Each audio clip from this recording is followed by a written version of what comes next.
What is up, you guys? Welcome to another video by Rider Infusion, here to hopefully infuse you guys with some good content. Today's video and or topic of the day is going to be what is the best way to get started in riding motorcycles if you've never rode before. Today's a beautiful sunny day here in Southwest Florida. It's about 77 degrees, and I'm just gonna ride, have some fun, and talk to you guys. One of the first things I want to talk about, in that being that I think it's one of the most important aspects of being a good two-wheeled rider. One of the best things that you could do before getting out on the streets is to have saddle time on a dirt bike, off-road riding. Now, why is that important? Having experience riding off-road is important before transitioning into motorcycling, and this is like the ideal scenario. Off-roading on a dirt bike, you get to learn how a bike handles. You know, it's two wheels. Yes, it's a dirt bike, but it really handles very similarly. It's very similar to a motorcycle. Clutch work, you get used to being good with your clutch, you get used to being good with your throttle, you get used to being good with your front brakes and your rear brakes. You learn how that works when you're on a motorcycle, when you're on a bike. And if you get good at riding off-road, gravel roads, you know, more technical riding, enduro type stuff, where your balance comes into play even more. If you get good at that stuff, transitioning to a motorcycle on the street is going to seem so easy. And there's so many stuff that's going to cross over to motorcycling that is just invaluable. Like, you're going to learn how to control your bike really well. You're going to learn, you know, what's going to happen if you're out on a gravel road going 30-40 miles an hour and you slam on your rear brake. How is your dirt bike, how's your bike going to control, or how's it going to fare in that situation? You're going to learn these things. You're going to drop it. And honestly, I think for anybody that wants to get started out in motorcycling, one of the best things that you can do is buy yourself a cheap dirt bike that fits you and start riding off-road. Now, it helps if you have, you know, a property that you can go out and ride on anytime. I was fortunate enough when I was growing up as a little kid, my parents always had big properties, and that's what I grew up doing. I rode my dirt bike every single day. Pretty much every day I'd get out and I would ride. And throughout those years of riding the dirt bike, I learned so much technique, so much skill that literally carried over into motorcycling. Clutch, front brake, rear brake, how the bike handles, gravel, when you come across gravel on the streets, you know, how to properly handle yourself in those type of situations. When to brake, how to brake, when to use the front brake, how much of the front brake to use in different types of situations. All that stuff is something that you'll learn if you start off dirt biking. Now, why dirt biking? Also, another point is that it's very cheap to get into if you're comparing it to motorcycling. You know, you can pick up a used dirt bike on the market for anywhere from $2,000 to, you know, maybe $4,000. And you'll buy it, you'll ride it, you'll learn from it, and you'll be able to sell it, and, you know, you probably won't even lose money on it. But the skill that you're going to learn is something that's going to carry over for the rest of your life. Because if you can ride well off-road, riding on the streets is a piece of cake. Now, there are obviously different challenges when it comes down to, you know, street and road riding, and that is your biggest challenge is vehicles, other cars, other people on the road. That's who you got to look out for. But what it all still boils down to is that if you're good at controlling your motorcycle, if you're good at riding, when situations happen that someone pulls out in front of you, someone changes lanes quickly on you, you're able to kind of adapt to those situations better than if someone doesn't have any motorcycling experience. Stepping into sort of part two after the off-roading part would be, sorry, sometimes I'm a little distracted when I'm talking. I'm paying attention to what traffic's doing around me because it's kind of a busy time right now. But step two would be getting on the right type of motorcycle when you're buying a bike, when you're buying a street bike. Don't overdo it. Don't get something big. Don't get something super fast. Get something that is in between that 300 to 600 cc range, and that's for sport bikes. If you're looking at, cruiser bikes, an 800 cc bike, a 900 cc bike are great, like a Suzuki Boulevard, a C50, which is actually a bike that I used to have.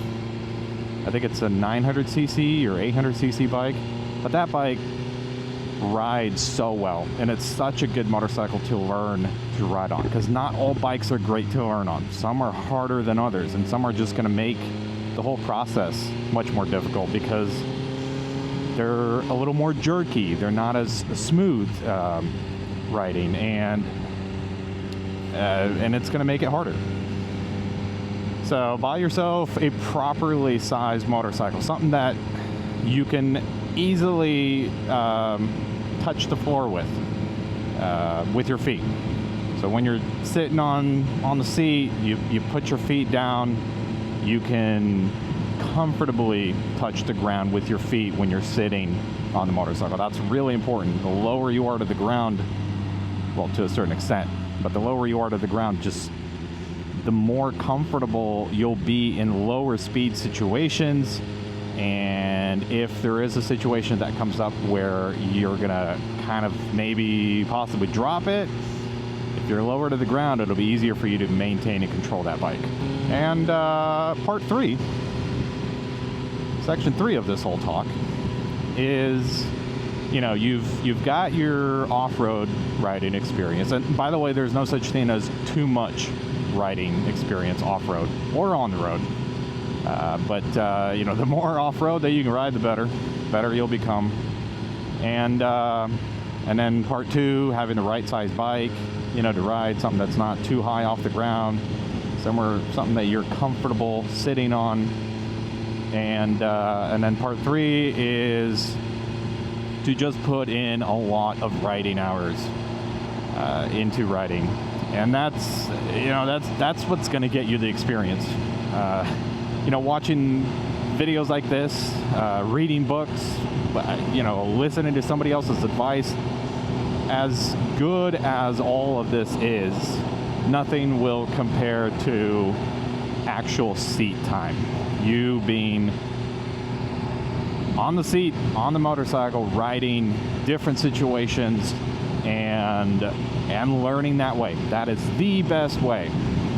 But I still think that anyone that wants to get into motorcycling should really, really consider doing something off-road. So that's pretty much it, guys. It kind of boils down, in my opinion, down to 3 parts.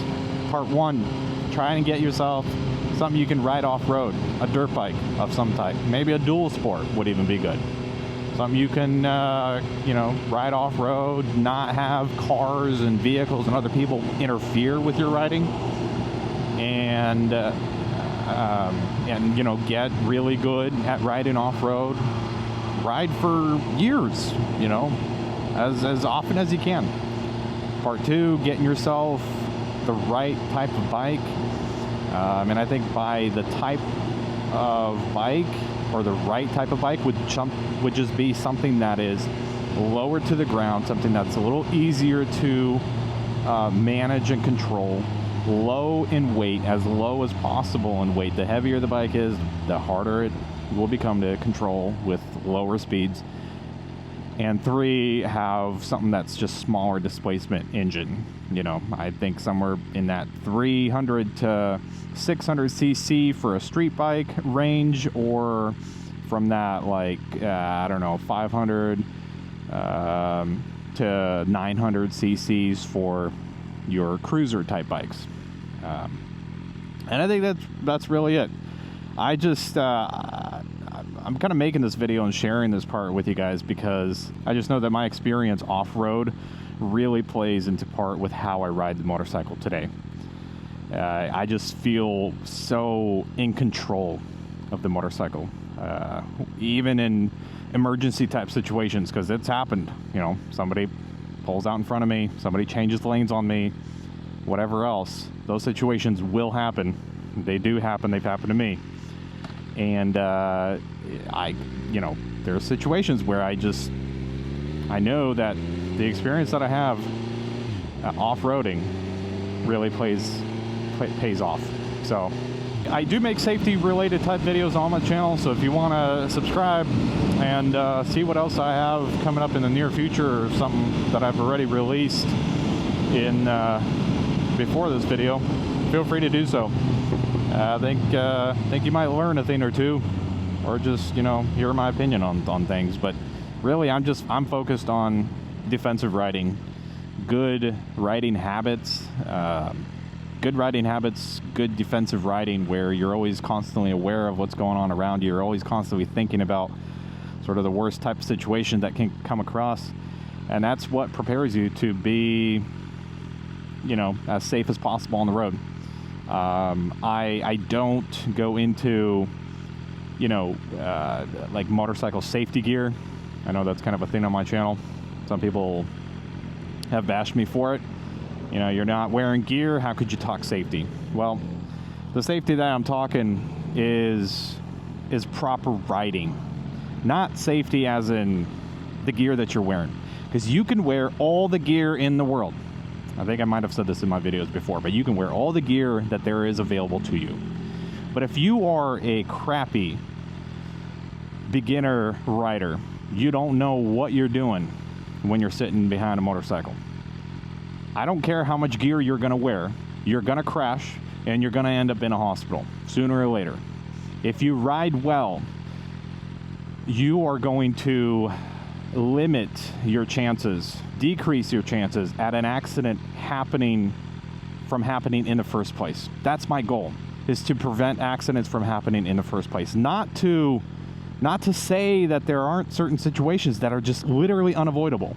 You can find those videos on YouTube where, gosh, I mean, I'll be watching a video and I'm thinking, man, there's just certain situations that are just unavoidable. It's like God has just destined, you know, you to be in that situation, and you know what, my take on that is, if that happens, then so be it.